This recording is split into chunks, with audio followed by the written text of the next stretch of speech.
Question 1. Change 40 centimetres into millimetres. We should know that 1 centimetre is equal to 10 millimetres. We could also look at a ruler. Therefore, when converting centimetres into millimetres, we multiply by 10. Hence, converting 40 centimetres into millimetres, I'm going to do 40 multiplied by 10, and 40 times 10 will give us 400 millimetres. Question 2. Here we're asked to simplify e plus e plus e plus e. We can only add or subtract like terms, and like terms have the same combination letters. As they all end in e, they are like terms. Hence, we just add or subtract the numbers in front. If there's no number in front of a letter, we know the number is 1. Hence, just adding up my lots of e, 1, 2, 3, 4, will simplify to give us 4e. Question 3. On the grid, we're asked to reflect the shaded triangle in the mirror line. When we're reflecting a mirror line, we end up with a mirror image. Any vertices on the mirror line will stay exactly the same position. This vertex on the right was 1, 2, 3 squares along the right. Therefore, it's now going to be reflected, therefore 3 squares on the other side, on the left. Joining up my vertices. Question 4. We're asked to write down the value of the 6 in number 16,007. Reading off on the right, our first column is our ones. Our second column is our tens. Our third column is our hundreds. Our fourth column is our thousands. As our 6 is in the thousands column, therefore the value is 6,000. Question 5. Write these numbers in order of size. Start with the smallest number. As I've got a fraction decimal percentage, I'm going to start by converting each of the following to a decimal. Well, a half as a decimal is 0.5. 0.55 is already a decimal. When converting a percentage into a decimal, we know percent has the 2 zeros, which means it's out of 100. So when converting a percentage to a decimal, we always divide by 100. So 45 divided by 100 as a decimal is 0.45. Looking at my 3 decimals now, the smallest one reading from the left would be my 0.45, which is my 45%. My next smallest would be my 0.5, which is my half. And my next smallest would be my 0.55. Question 6. The pictogram gives information about the number of hours of sunshine on a Saturday and on a Sunday. Whenever dealing with a pictogram, my first step is to always look at the key. Here we know 1 full sun represents 2 hours of sunshine, and we were asked to work out the number of hours of sunshine on Saturday. Looking at our row for Saturday, we know each full sun represents 2, so I've got 2, 2, 2 and 2. Adding them together, well, 2 add 2 is 4, 4 add 2 is 6, and 6 add 2 is 8. So I've got 8 hours of sunshine on Saturday. Question 7. Simon buys some candles. Each candle costs £2. Simon pays with a £20 note. He gets £6 change. Work out the number of candles Simon buys. As he paid with a £20 note and he gets £6 change, I'm going to first of all work out how much he spent. Well, 20 take away 6. I can't take 6 from 0, so I borrow from its neighbour. 2 drops to 1, and I carry the 1. 10 take away 6 gives us 4, and 1 take away 0 gives us 1. So he spent £14, as each candle costs £2, and I'm going to work out the number of candles he bought. I'm going to do 14 divided by the price of 1 candle. Well, 14 divided by 2 gives us 7, so he bought 7 candles. Question 8. The bar chart shows information about the total rainfall each month for 4 months in the city. In May, the total rainfall was 35 centimetres. In June, the total rainfall was 20 centimetres. And we're told to use this information to complete the bar chart. When drawing a bar chart, the width of each bar must be the same. In this case, we can see each width of the bar is 1 square. Therefore, the width of May and June must also be 1 square. The height of the May bar must represent the total rainfall, which is 35 centimetres. So for May, we're going to look at the scale, go up to 35, and it's going to have a width of 1. And I'm just going to use a ruler and make my bar.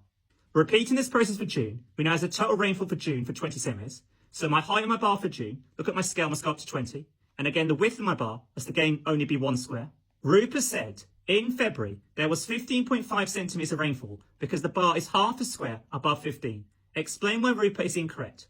Well, looking at the height of the bar for February, I can see it is half a square above 15. But looking at the scale, I should see that 1 square represents 5 centimetres of rainfall. Therefore, half a square would represent 2.5 centimetres of rainfall. Halfway between 15 and 20, therefore, will be 17.5. So there's actually 17.5 centimetres of rainfall in February. Question 9. Here is a sequence of patterns made from grey squares. On the grid below, draw pattern number 5. Looking at the pattern, here I can see it's 1 along and 1 down. Here it's 2 along, 2 down, 3 along, 3 down. Next one's 4 along, 4 down. So pattern 5 will be 5 along and 5 down. For part B, we're asked to complete the table. Looking at number of squares, we have 1, 3, 5, 7. Which shows that each time we're adding on 2. Therefore, 7 add 2 will give us 9. And 9 add 2 will give us 11. Question 10. In Norway last year, the lowest temperature was negative 15 degrees Celsius. In Norway last year, the highest temperature was 42 degrees Celsius, greater than the lowest temperature. Work out the highest temperature in Norway last year. Well, we know the lowest temperature was negative 15 degrees Celsius, and the highest temperature was 42 degrees greater than lowest, so I'm going to add on my 42. Well, negative 15 plus 42 gives us 27 degrees Celsius.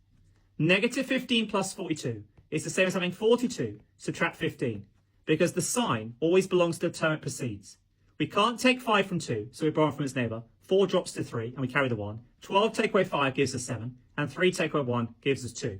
Hence, it's 27 degrees Celsius.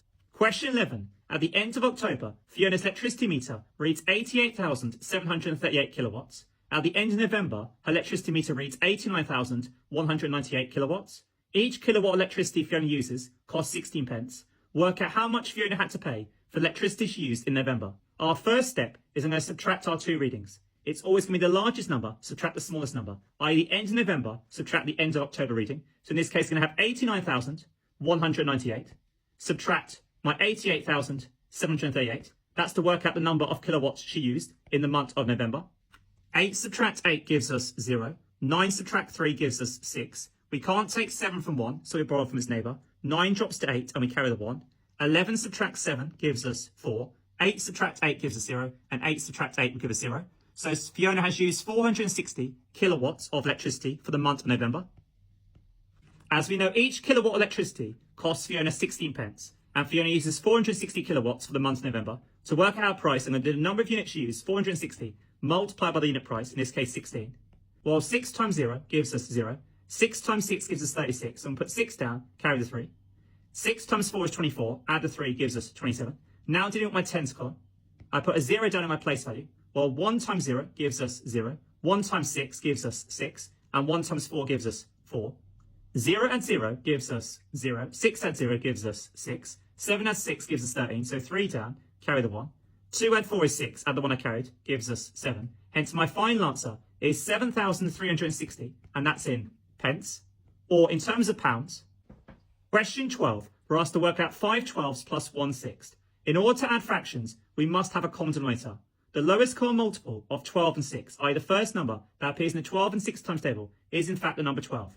Therefore, I'm going to change each denominator to have a denominator of 12. The first fraction already had a denominator of 12, so hence I leave the numerator exactly the same, the top number. The second fraction is 6 and has now become 12. What have I times 6 to get to 12? Well, I've times it by 2. Hence, I must do the same to the top to keep it equivalent. Hence, 1 times 2 gives us 2. Now that I've got the same denominator of 12, I leave the 12 alone and just simply add the numerators. So 5 add 2 gives us 7. For part B, I'm asked to work out 3 tenths multiplied by 5 eighths and to give your answer as a fraction in its simplest form. When multiplying fractions, I just multiply the tops and multiply the bottom separately. On the top, 3 times 5 gives us 15, and the bottom 10 times 8 gives us 80. As it says to give my answer as a fraction in its simplest form, as they both end in 5 and 0, therefore I can know both top and bottom are divisible by 5.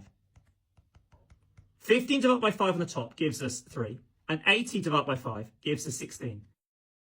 Question 13. There are 15 sweets in a jar. 4 of the sweets are red. Jill takes at random a sweet from the jar. Write down the probability that the sweet is red. The way that probability works, it's always the number of successes on the top out of the total number of possibilities. As we're going to write down the probability that the sweet is red, well, there are 4 red sweets in the jar. Its number of successes is going to be 4 out of, i.e. divided by, the total number of sweets in the jar, which in this case is 15. There are only green counters and blue counters in the bag. A counter is taken at random from the bag. The probability the counter is green is 0.3. Find the probability that the counter is blue. Well, the probability of a single event always adds up to 1. As I know the probability of green is 0.3, and there's only green and blue counters in the bag, therefore the probability in a blue counter must be 1 subtract the probability in a green counter. In this case, 1 subtract 0.3, which gives us 0.7. Question 14. Y equals 6x minus 5. Work out the value of y when x equals 4. As I'm working out the value of y, I'm going to leave y equals alone on the left-hand side. Every time I see the letter x, I'm now substituting for x the number 4. Well, 6x in algebra means 6 multiplied by x. If x is now 4, therefore I'm going to have 6 multiplied by 4, and I've still got my negative 5 outside. Well, 6 times 4 gives us 24, and 24 subtract 5 gives us 19. Hence, y equals 19.